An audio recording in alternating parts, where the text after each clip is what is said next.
11월 18일이 추수감사 주일입니다.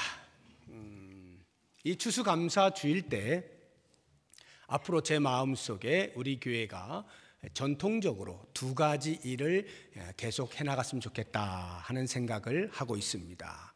그 하나가 사랑의 쌀 나누기 운동입니다. 지금 보시는 대로 이렇게 여러분들이 십시일반 기증한 것들 그대로 이제 쌓아 올리고 있는데요.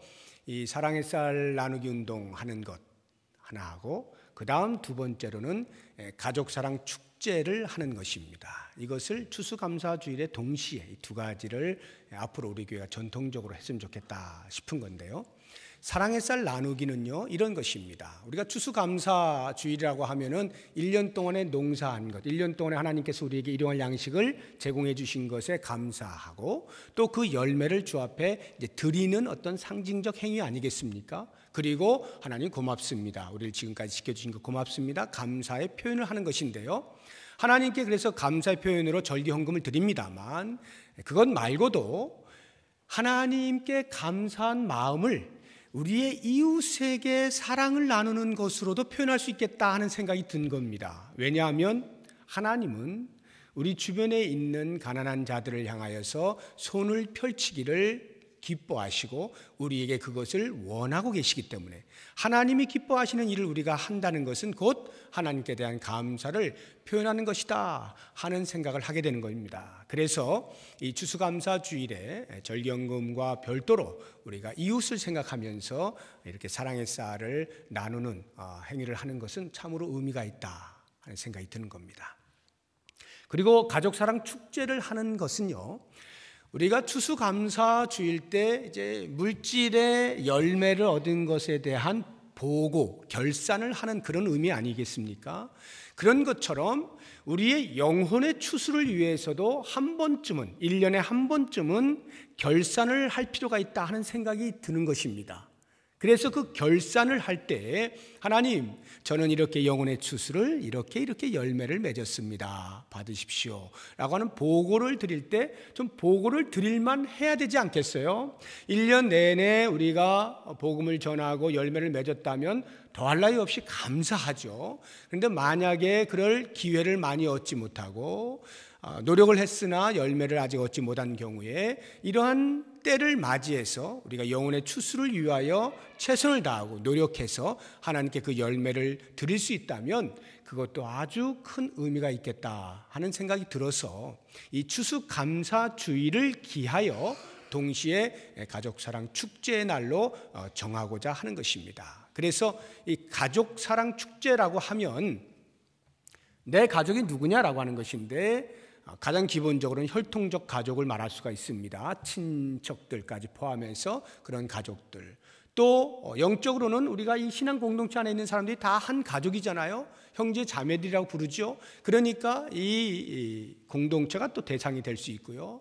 또 다른 하나는 우리의 이웃들 가운데 친구가 되었든지 이웃하고 있는 주민이 되었든지 아직 예수님을 알지 못하지만 내가 복음을 전하여서 만약에 예수님을 영접하게 되면 그리스도 안에서 한 가족이 되어지는 것이니까 예비 가족이라 여기고, 그러한 사람들을 대상으로 해서, 그러니까 혈통적 가족이나 우리 신앙 공동체 안의 가족이나 아니면 예비 가족 가운데에서 예수님을 모르는 사람들, 또는 예수님을 전에는 잠시 믿는 것 같다가 나오지 않는 분들, 또는 믿음 생활을 하기는 하는데 매우 유약하게 어쩌다 한 번씩 교회에 나오고 하는 이런 분들을 우리가 특별히 추수감사주일을 맞이해서 가족사랑 축제라 날을 정하여 그때 그 사람들을 떠올리고 그분들에게 초청장을 전달하고 꼭 예수를 다시 잘 믿을 수 있는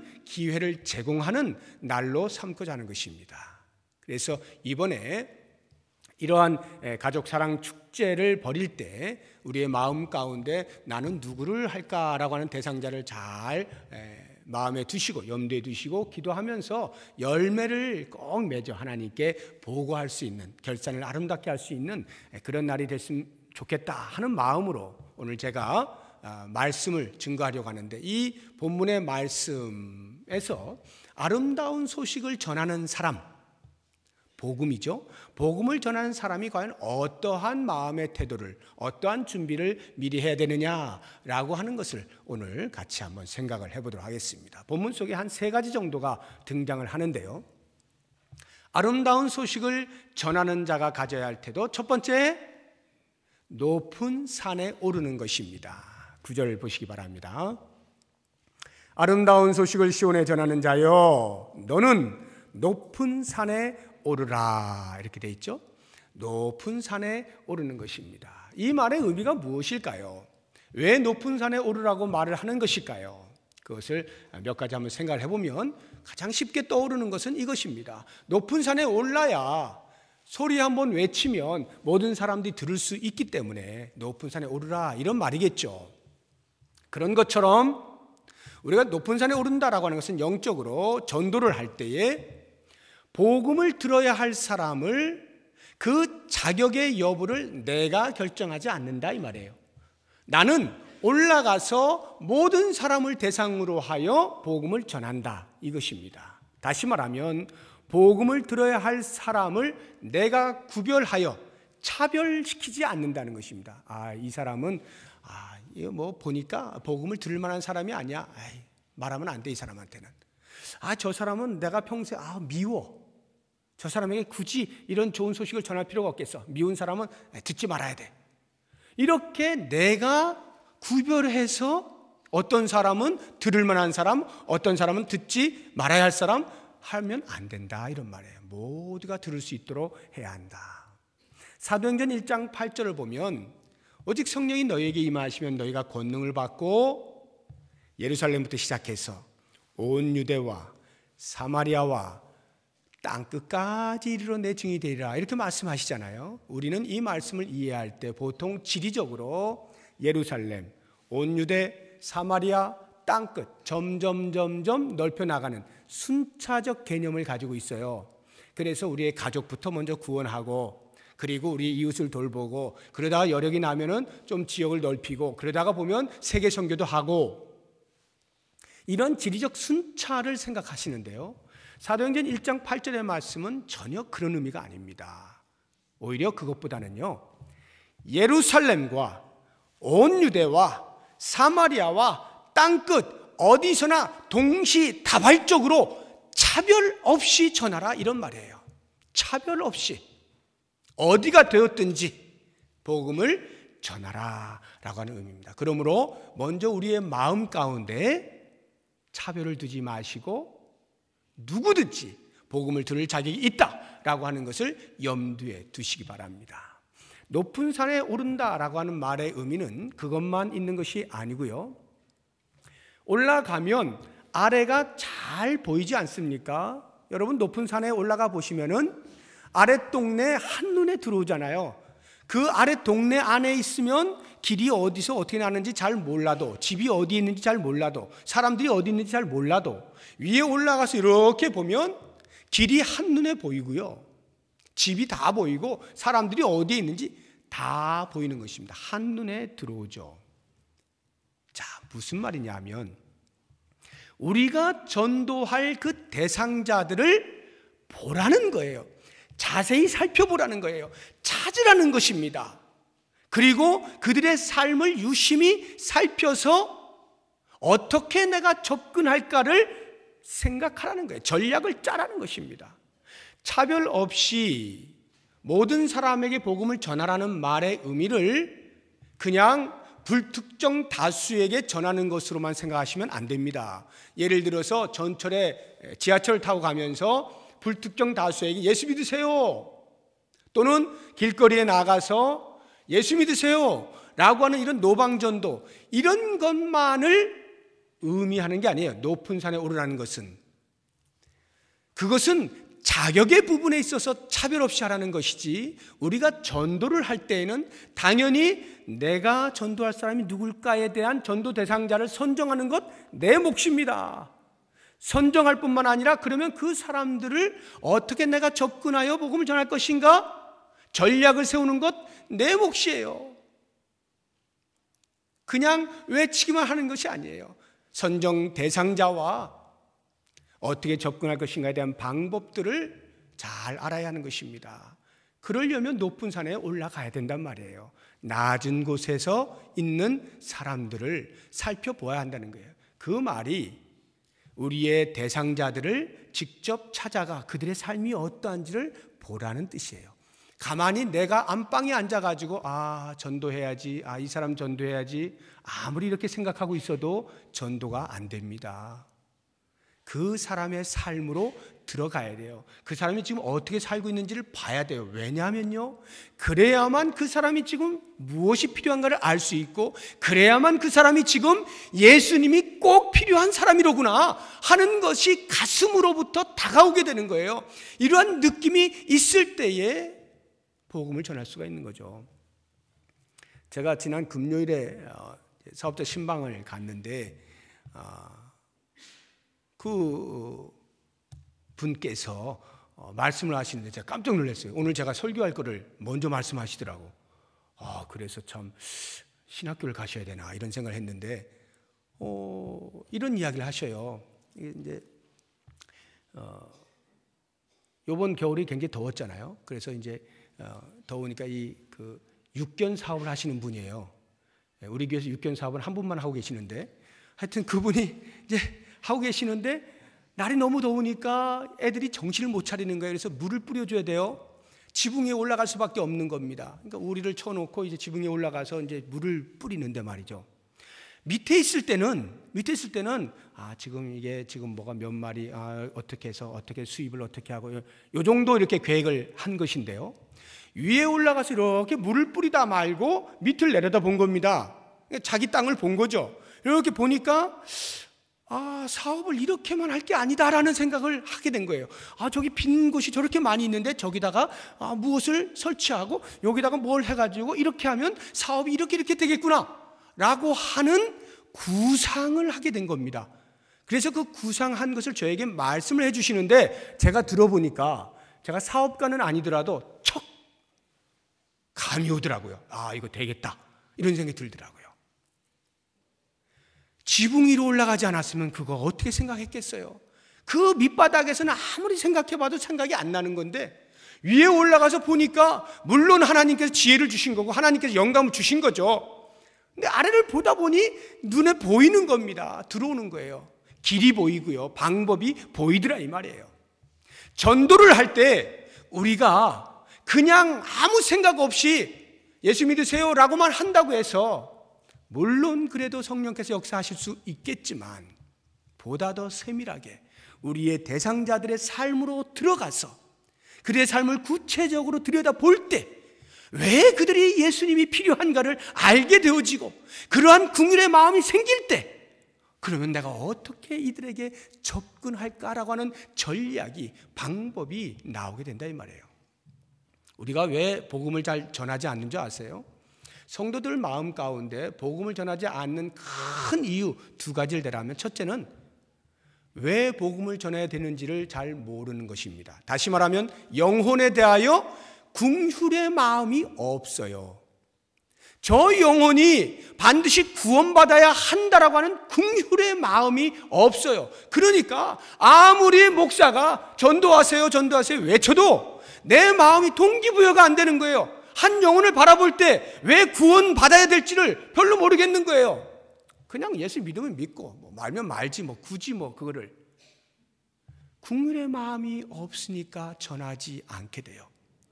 만약 긍휼의 마음이 있는데도 불구하고 안 전한다면 그것은 어떻게 전해야 될지를 모르기 때문입니다. 방법을 모르는 거예요. 접근하는 방법을 모르는 거예요. 그러니까 두려운 거죠. 어떻게 접근하지? 어떻게 말을 걸지? 그래서 못하는 거예요. 그런데 여러분, 높은 산에 올라가 보세요. 아래가 다 보인다니까요. 그 사람들의 삶을 관심을 가지고 살펴보기 시작해 보세요. 그러는 과정 속에 내 마음이 뜨거워집니다. 모든 인간은 예수를 필요로 하는구나. 이것을 절절히 깨닫게 되는 거예요.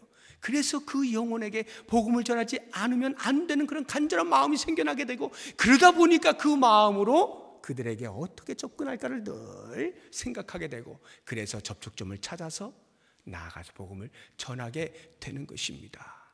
높은 산에 오른다는 것은 바로 이와 같이 우리의 전도 대상자의 삶에 깊숙이 관여한다, 살펴본다, 찾는다 라고 하는 것입니다.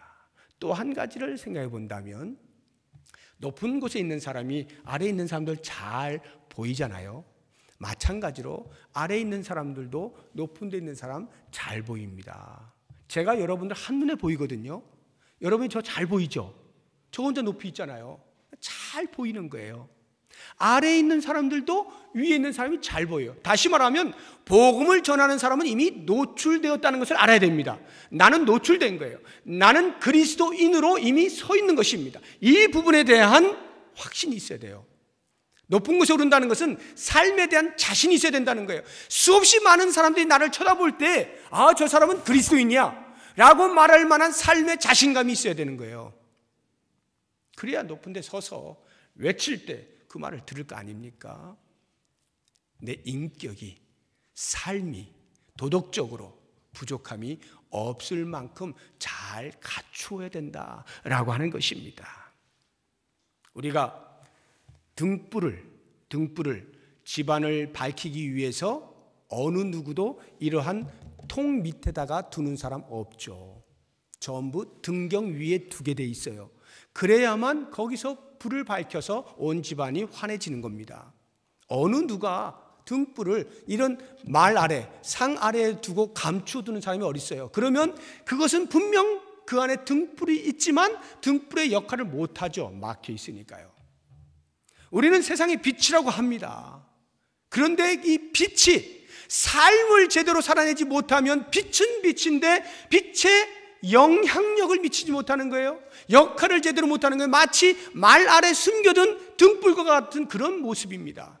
그렇기 때문에 우리가 빛으로 드러난다는 것은 자, 제가 빛입니다. 저를 보십시오 라고 사람들에게 비출 수 있는 삶의 영향력이 있어야 한다 이 말이에요. 이것이 아름다운 소식을 전하는 자의 태도가 되어야 한다는 것이죠. 그 다음 두 번째로 아름다운 소식을 전하는 자는 높은 산에 오르는 것뿐만이 아니라 올랐으면 그 다음에는 힘써 소리를 질러야 합니다. 다시 9절 보십시오. 아름다운 소식을 시온에 전하는 자여 너는 높은 산에 오르라. 아름다운 소식을 예루살렘에 전하는 자여 너는 힘써 소리를 높이라. 힘써 소리를 높여라. 여러분 생각해 보세요. 대상자를 선정했어요. 접근할 방법도 찾았어요. 내 삶으로도 부족함이 없이 살고 있어요. 그런데 그 다음 그 사람에게 예수 믿으세요 말을 하지 않는다면 그게 무슨 소용이 있겠어요? 구슬이 서말이 있어요. 꿰지 않으면 무슨 보배가 되겠어요? 아무리 다 갖추었다고 할지라도 예수 믿으라는 말을 하지 않으면 무슨 소용이 있겠어요? 그러니까 힘써 소리를 높이라는 것은 반드시 말하라는 거예요. 침묵하면 안 된다는 것입니다. 우리는 그리스도의 증인으로 살고 있지 않습니까? 증인은 반드시 말을 해야 돼요. 사회법상에는 증인이 꼭 말해야만 되는 것은 아닙니다. 말 안 해도 돼요. 내가 신분상에 위험을 느낄 때라든가 내가 말하기 싫습니다 라고 하면 강제로 시킬 권리가 없어요. 그러나 성경은 그렇지 않아요. 성경은 증인은 반드시 말해야 한다. 침묵하면 그것은 죄다 이렇게 이야기하고 있습니다. 레위기 5장을 한번 찾아보시기 바랍니다. 창세기, 출애굽기, 레위기, 구약성경 세 번째 책 5장.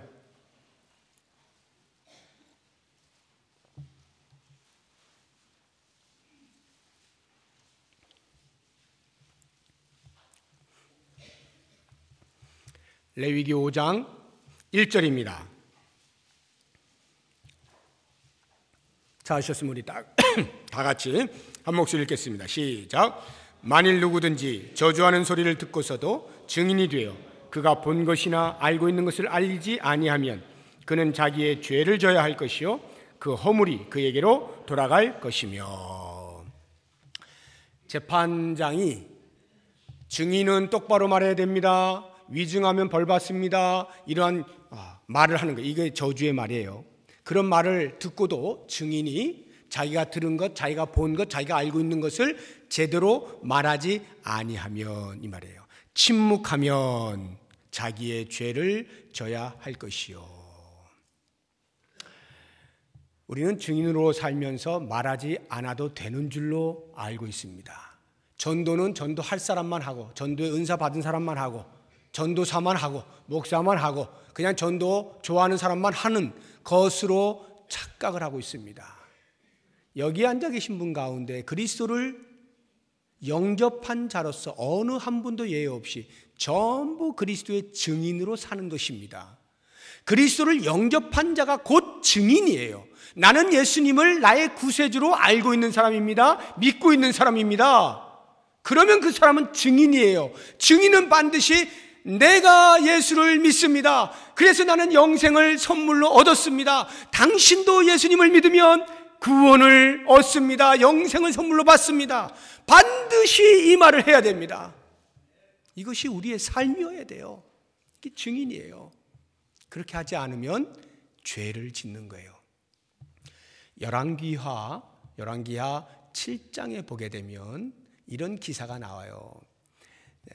북이스라엘 여호람 왕이 통치하던 시대에 엘리사 선지자가 활동하던 때입니다. 그때에 이웃나라에 아람 나라가 있었는데 그 아람 나라의 왕인 벤하닷이라고 하는 왕이 호시탐탐 북이스라엘을 노리는 겁니다.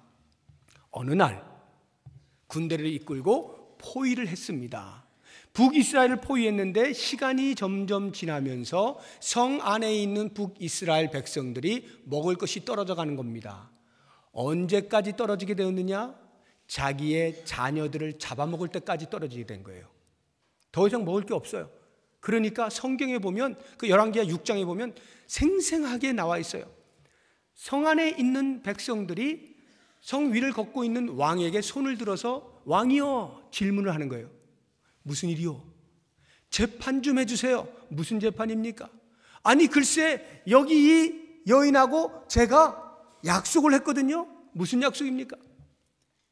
먹을 것이 없으니까 오늘은 내 아들 잡고 내일은 네 아들 잡자. 이것을 약속했다는 거예요. 그래가지고 잡았는데 내 아들 잡았는데 그 다음날 되니까 자기 아들은 안 잡겠다고 그러는 거예요. 그래서 이 여인을 어떻게 하면 좋겠습니까? 라고 왕에게 질문을 던지는 거예요. 지금 이스라엘군이 이러한 형편에 처해져 버린 겁니다. 자녀를 잡아먹을 만큼 굶주려져 있는 그 상태. 그러니 성 안에 있는 자가 이러하니 성 밖에 따로 저주받은 인생을 살고 있는 나병 환자들은 어떻겠어요? 먹을 게 뭐가 있겠어요? 그나마 성 안에서 뭐 먹을 거 있어서 좀 어떻게 좀 부스럭이라도 얻어먹어야 되는데 성 안이 이렇게 굶주려 있으니 밖에 있던 나병 환자들은 먹을 게 없는 거예요. 그러니까 나병 환자 4명이서 성문 밖에서 이렇게 생각해보니 야 이거 우리 이제 죽는구나. 성 안에 들어가 봐야 지금 아들 잡아먹고 있는 이런 때에 무슨 먹을 게 있겠나. 이리 주구나 저리 주구나 우린 죽기는 매 한 가지다. 이럴 바엔 차라리 아람군에 가서 항복하고 한 끼라도 제대로 좀 먹고 죽자. 이래가지고 아람군에 항복하러 갑니다. 해질녘이래서 해질녘이래가지고 4사람이 가는 거예요. 그런데 그 사이에 하나님께서 역사를 하셔가지고 아람 군대의 귀에다가 큰 군대의 소리가 들리도록 만들어버립니다. 어마어마한 군대가 쳐들어온 것처럼 그렇게 환청이 들리게 해요. 그러니까 이 아람군이 전부 도망가 버렸어요. 주랭랑을 친 거예요. 뭐 챙기고 갈 시간이 없어요. 다 놓고 그냥 막 도망간 거예요. 이들이 가봤더니 그 아람군 진영에 한 사람도 없네요. 그 진영 안에는 먹을 것이 풍성히 쌓여있는 거예요. 실컷 먹었습니다. 먹고 나니까 눈이 보이잖아요. 주변을 보니까 금은 폐물이 왜 이렇게 많아? 금은 폐물을 다 챙긴 겁니다. 주머니에 꽉꽉 집어넣었어요. 그리고는 가만히 앉아 생각을 하는데 이 4사람이 누구라 할 것 없이 서로 그런 이야기를 하는 거예요. 야, 이거 우리 이래도 되는 거냐? 지금 저 성문하는 우리 백성들은 다 지금 굶어 죽어가고 있는데 우리 혼자 이렇게 배불러 이렇게 앉아 있으면 되는 거야? 우리가 이거 혹시 날 새 가지고 하룻밤을 잔 다음에 아침에 가서 보고하면 우리는 저주받을지 몰라. 벌이 우리에게 미칠 것 같아. 안 돼, 우리 이래서는 안 되지. 지금 일어나서 당장 왕궁으로 가자. 이래가지고 갑니다. 그래서 그들에게 말을 해주고 그들이 살펴 정탐해보니 진짜 그대로거든요. 그래가지고 거기 있는 것들을 통해서 다시 살아납니다. 저는 이 4명의 그 환자들, 나병 환자들이 이야기한 이 부분이 우리 전도하는데 똑같다라고 하는 생각이 듭니다. 전하지 아니하면 화가 임하는 거예요. 전하지 아니하면 죄를 짓는 거예요. 전하지 아니하면 내 백성이 굶어 죽는 것을 그냥 방치하는 겁니다. 이걸 법적인 용어로 직무유기라 그래요. 부작위의 죄예요. 마땅히 해야 하는데 하지 않는 겁니다. 내가 부모를 마땅히 공경해야 되는데 먹을 것을 공경하지 않아서 굶어 죽으면 부작위의 죄로 걸려요. 성경은 그것을 말하는 거예요. 우리가 복음을 전해서 들어야 할 사람들이, 그래서 그 말씀을 듣고 구원을 얻어야 할 사람들이 내가 전하지 아니함으로 구원을 못 얻는다면 하나님은 우리에게 부작위의 죄를 묻겠다 이 말이에요. 침묵하면 안 됩니다. 외쳐야 돼요. 전해야 되는 거예요. 아름다운 소식을 가진 자는 반드시 입을 벌려서 전해야 돼요. 두 번째, 힘써 소리를 높이라 라고 하는 말의 의미는 외칠 때 그냥 외치는 게 아니라 당당하게 외치라는 거예요. 그리고 선명하게 외치라는 거예요. 내가 외치는 것이 무엇인지를 알고 외치라는 거예요. 우리가 외치는 게 뭡니까? 아름다운 소식이죠. 당시의 아름다운 소식이 뭐였습니까? 바벨론 포로 70년의 시기가 다 지나고 하나님께서 반드시 너희들을 고국으로 귀환시켜 주실 것이다. 이것이 아름다운 소식이었어요. 그것을 전하라는 것이거든요. 그러면 여러분 생각해 보십시오. 우리나라가 일제치하 36년을 겪었습니다. 1945년 8월 15일에 광복을 했습니다. 광복일이 됐을 때에 무엇을 외쳤겠어요? 우리는 이제 해방이다. 모든 백성들이 다 가슴에서 태극기를 꺼내들고 길거리로 나가지 않았겠습니까? 태극기를 흔들면서 대한민국 만세를 외치지 않았겠어요? 이제 우리는 해방이다. 자유를 만끽하지 않았겠습니까? 그 소식보다 더 귀한 소식이 그 당시에 무엇이 있겠어요? 그러면 70년을 바벨론의 포로로 살고 있는 더 이상 희망이 없어 보이는 그 사람들에게, 그 백성들에게 하나님께서 너희를 고토로 보내신다, 다시 고국으로 귀환시켜 주신다 라고 하는 소식을 듣는 것보다 그들에게 더 귀한 것이 무엇이 있겠어요?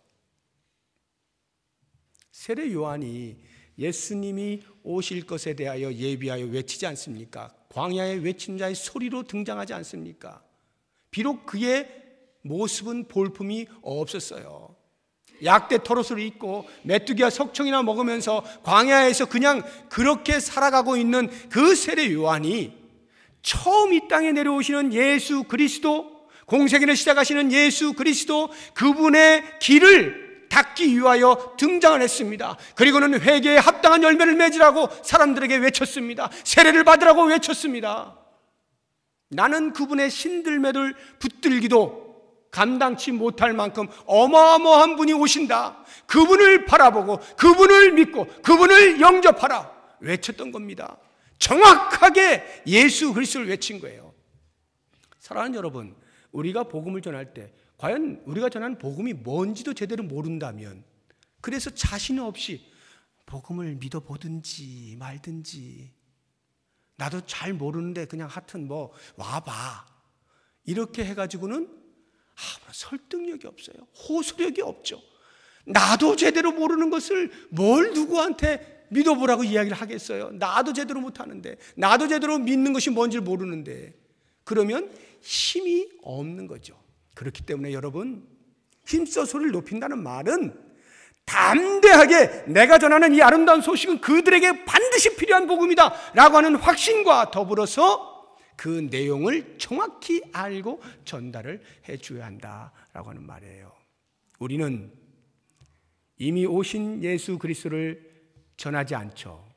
그분을 믿어 구원을 받으세요라고 복음을 전하고, 그 다음에 우리는 다시 오실 예수 그리스도를 맞이하라고 외치는 자입니다. 우리도 세례요한하고 똑같은 사람들이에요. 광야에 외치는 자의 소리가 되어야 됩니다. 다시 오실 예수 그리스도를 맞이하십시오 라고 담대하게 선명하게 외칠 수 있어야 합니다. 마지막 세 번째로 아름다운 소식을 전하는 사람이 가져야 할 태도는 두려움 없이 외쳐야 한다는 것입니다. 다시 9절을 보십시오. 9절에 보니까 아름다운 소식을 시온에 전하는 자여 너는 높은 산에 오르라. 아름다운 소식을 예루살렘에 전하는 자여 너는 힘써 소리를 높이라. 두려워하지 말고 소리를 높여. 두려워하지 말라는 거예요. 이사야 선지자가 왜 두려워하지 말라는 말을 했을까요? 두려울 만한 일이 있겠다 이 말이죠. 아름다운 소식을 전한다 할지라도 뭔가 두려운 일이 있을 수 있다는 암시를 하고 있는 거 아닙니까? 그렇다고 하면 무엇이 과연 두려운 것일까를 생각해 보세요. 그 당시에 자 여러분 이제 하나님께서 우리의 70년 바벨론 포로 생활을 다 마치고 고국으로 귀환케 해주신답니다 라고 외치는데 그 소식을 전하는 자가 왜 두려워할까요? 첫째, 백성들의 반응 때문에 두려워할 수가 있겠습니다. 백성들이 어떤 반응을 보일까요? 물론 그 가운데는 그래요? 그렇습니까? 아이고 감사합니다 라고 반응하는 사람도 없지 않겠으나 제가 생각하기로는 많은 사람들은 오히려 그 말에 콧방귀도 끼지 않을 것 같아요. 뭐? 고국으로 귀환한다고? 야, 우리가 지금 70년을 이렇게 노예생활을 하고 있다. 지금 아무런 우리가 돌아갈 수 있을 만한 그런 뭐 어떤 분위기가 되어 있지도 아니한데 지금도 계속해서 바벨론이 우리를 억압하고 있는데 계속해서 우리가 지금 포로 생활을 하고 있는데 무슨 현실의 변화가 있어? 현실을 보니까 아무런 변화가 없거든요. 그러니까 전하는 사람만 바보가 되는 거예요. 야, 이래가지고 어떻게 가겠냐? 뭐 예를 들어서 하나님께서 바벨론 군을 전멸을 시켜주신다든가 그래서 정말 하나님이 하시는구나 뭔가를 보여주시거나 그럴 때 뭔가 그 말이 설득력이 있는 것이지 현실이 하나도 안 바뀌었는데 똑같은데 고국으로 돌아간다라고 말을 한다고 해서 우리 보고 그걸 믿으라고? 야, 어림도 없어야 괜히 헛소리 해가지고 우리 마음만 싱숭생숭하게 만들어 놓지 마. 거절을 할 것에 대한 비웃고 조롱할 것에 대한 두려움이 있을 수가 있는 거예요. 뿐만 아니라 그 가운데 개중에는 이런 사람도 있을 수 있어요. 야, 우리가 지금 돌아간다 해서 뭐 나을 게 있어? 차라리 그냥 여기서 그들이 주는 밥이나 먹고 사는 게 더 나아. 가봐야 뭐야? 우리가 힘이 있어? 뭐가 있어? 땅도 지금 다 쩍쩍 갈라져 있을 텐데 아무것도 못해. 우리는 가봐야 또 주변에서 침략해 들어오면 또 고생해야 돼. 그냥 여기서 70년 있었던 거 그나마 이제 익숙해졌는데 한 끼 먹고 사는 게 더 나아. 희망을 잃어버리고 소망을 갖지 않는 그러한 부류가 있다면 전하는 사람이 맥이 빠지는 거죠. 그러한 백성들의 반응을 생각할 때 두려운 마음이 있을 수 있겠다 이 말이에요. 우리가 복음을 전하는데 사람들이 말하는 거예요. 야, 그래서 예수 믿으면 뭐 달라지냐? 이렇게 물을 수 있단 말이에요. 예수 믿으면 뭐가 달라져? 너 뭐 달라졌니? 이렇게 물으면 할 말이 없을 때가 있어요. 달라진 게 없거든요, 현실이. 그랬을 때 그러한 반응이 두려울 수 있는 거죠. 복음을 전하지 못하는 겁니다. 한 가지 더 두려운 일들이 있어요. 그것은 바벨론이라고 하는 나라가요. 만약에 어떤 사람이 야, 우리 민족 이제 고국으로 돌아간다 라는 말을 하면 그 말을 들은 바벨론 사람이 정부에서 듣고 그래 알았어 이제 가거라 이렇게 할 사람이 누가 있겠어요? 아니 누가 그런 유언비어를 퍼뜨려 하고는 붙잡아다가 감옥에 집어넣든가 아니면 사형에 처하든가 당연한 거 아니겠습니까? 우리가 복음을 전할 때 예수 믿으면 구원 얻습니다 라고 복음을 전할 때 누가 위협할까요? 이 공중의 권세를 잡고 있는 사탄이 우리가 그렇게 말하는 것을 쉽게 놔두겠어요? 얼마나 배가 아프겠어요? 내가 지금 모든 사람들을 쫄개로 포로로 노예로 마음 놓고 지배하고 있는데 누가 튀어나와가지고 하나님 나라가 여기 있습니다, 우리가 곧 하나님 나라 들어갑니다 라고 말을 할 때 사탄이 가만히 있겠냐고요.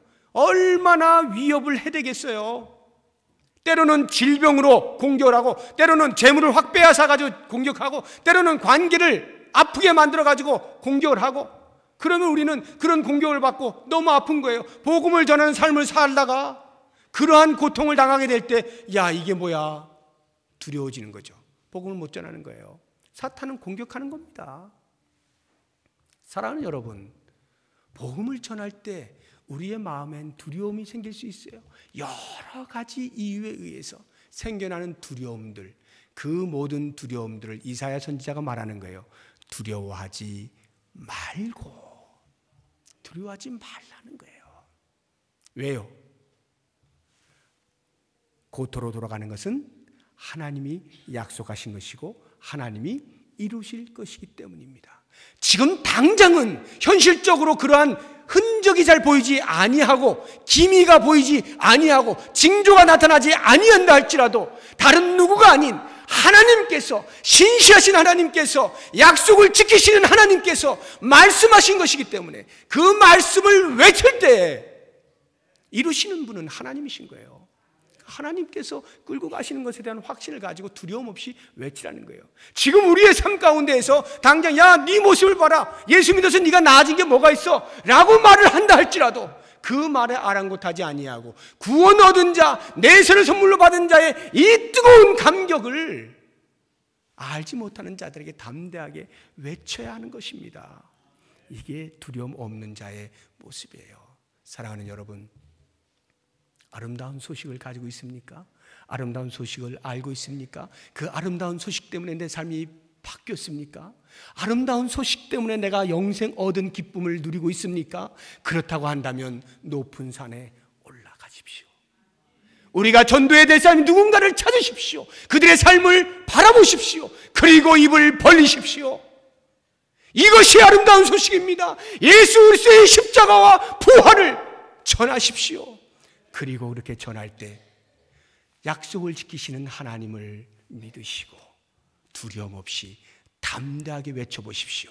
그러면 사도행전 28장 끝부분에 나와 있는 사도 바울의 모습처럼, 그가 비록 로마의 죄수로 끌려갔지만 그 죄수의 삶에서 그냥 가슴을 치고 한숨 쉬며 사는 것이 아니라 하나님 나라와 주 예수 그리스도에 관한 모든 것을 담대하게 전파하니라. 이것으로 사도행전이 마지막 정리가 되어 있습니다. 이와 같은 사도 바울의 모습이 우리의 삶이 될 것을 믿고 하나님께서 맡긴 거룩한 그리스도의 증인으로서의 삶을 멋지게 살아내서 이번 추수감사주일 가족사랑 축제의 날에 우리로 영적인 추수가 풍성하게 결산 맺을 수 있는 은혜가 있기를 주님의 이름으로 축복합니다. 기도하겠습니다. 하나님, 그렇게 살고 싶습니다. 증인이었음에도 불구하고 증인도 모른 채 살진 않았습니까? 증인으로 살고 싶습니다. 입을 벌리고 싶습니다. 내가 누구를 전도해야 될지 찾아가고 싶습니다. 그리고 두려움 없이 외치고 싶습니다. 성령이여 도와 주시옵소서. 반드시 하나님 앞에 풍성한 결산을 보고할 수 있는 귀한 은혜가 있게 하여 주옵소서. 예수님의 이름으로 기도드립니다. 아멘.